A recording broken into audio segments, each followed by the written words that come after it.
Hello and welcome to Transfermarkt TV. I'm Manuel, he's Stefan Bienkowski, and today's big talk is Jérémy Doku from Rennes, who is on the verge of joining Manchester City.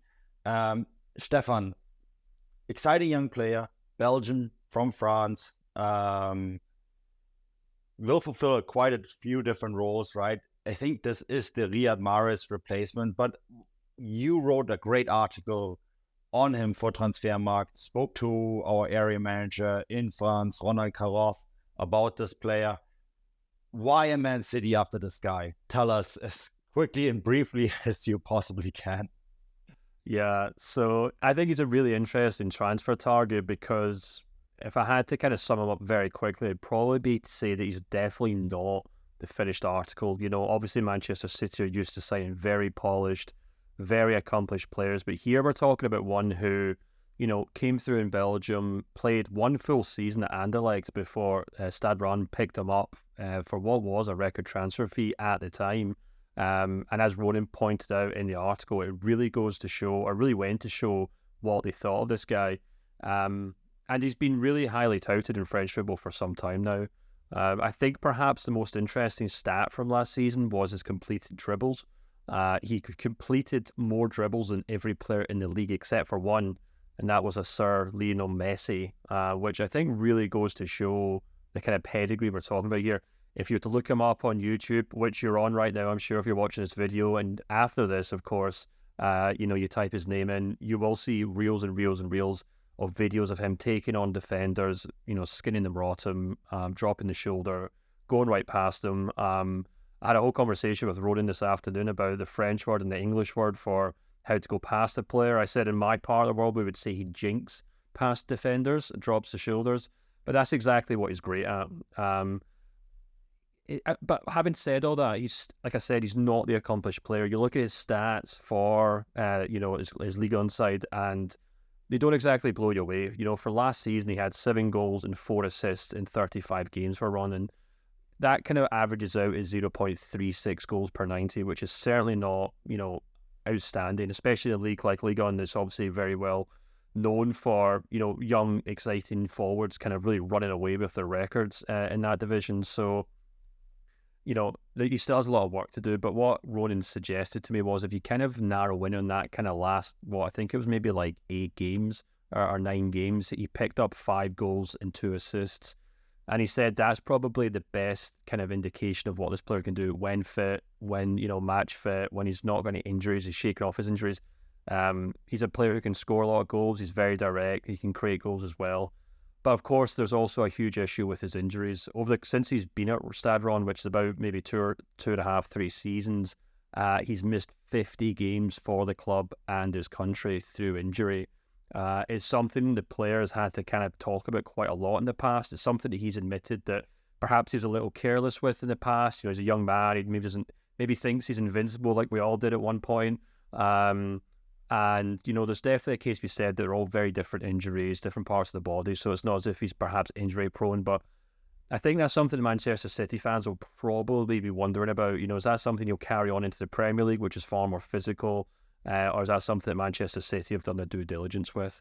If they have, they might have a really interesting raw player in their hands. And I wouldn't be surprised if this is a bit like, some other players they have signed in the past or brought through from the youth team, Phil Foden, Jack Grealish. These guys weren't thrown in straight away. They maybe had a season or two to develop.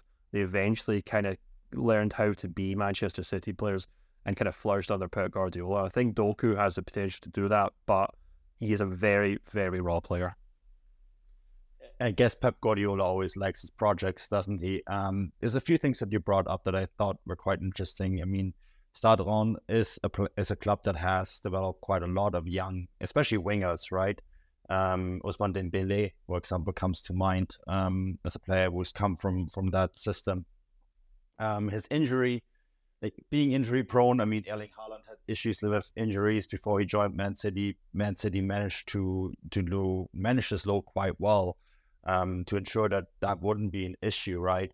So those are a couple of things that I think are really interesting that you bring up. In your article, you included a widget where you compare Doku to Riyad Mahrez, who was, of course, gone to the Saudi Pro League. And I guess we all need to know, is he a player that can replace him? Same position, of course, a lot younger, 11 years younger, in fact. Belgium, but from France. Riyad Mahrez, of course, also emerged from France. Is this a player who can fill that void that Mahrez has left?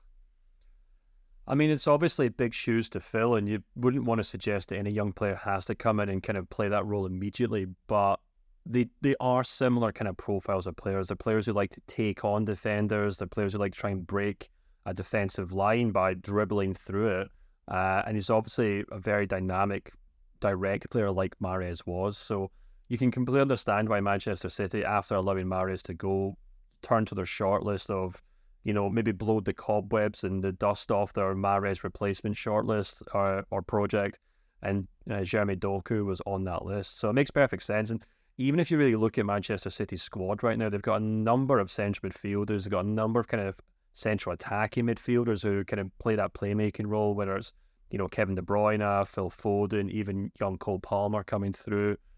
They have a number of left-sided midfielders, particularly Jack Grealish, who's obviously a very accomplished winger in that role. But the right wing, when Mahrez wasn't playing or if he was on the bench, was one that was kind of a role that was kind of shared among a number of players, and they didn't seem to have a specialist in that position unless Mahrez was able to play. So you can understand why, now that he's moved on, they need to have someone who maybe what isn't expected to play week in, week out, of course, and perhaps won't even have this kind of first team demands of some of the players I've mentioned there, but he's a player who can come on, play on the right wing, hug that touchline, offer the width that maybe Pep Guardiola's team will need at times, and kind of plays almost like a specialty player as a kind of out-and-out right winger. Because if you look at that team that Man City have right now, that's probably a role that they are definitely lacking, and it's one that Doku could possibly do quite well. It's a really fascinating transfer. I feel like this is the sort of transfer that teams further down the table in the Premier League, or teams in the Bundesliga, or teams bigger teams in France would do, and then with an eye to move them on. Feels like Man City is almost going straight to the source here, and I'm really curious to see how Doku is going to do at Man City. And of course, he's going to play with a certain Erling Haaland, so I assume when he is on the field, his production will go up just naturally because of that. But yeah, this has been great. Of course, you should go and read Stefan's text on Jérémy Doku. Some fantastic quotes from Ronan Karoff, our colleague in France as well, on the player, and check out all the stats, the latest transfers. You can discuss the player transfers on our forums. So head to Transfermarkt now, and we'll be back soon with more content. Until then, cheers and bye-bye.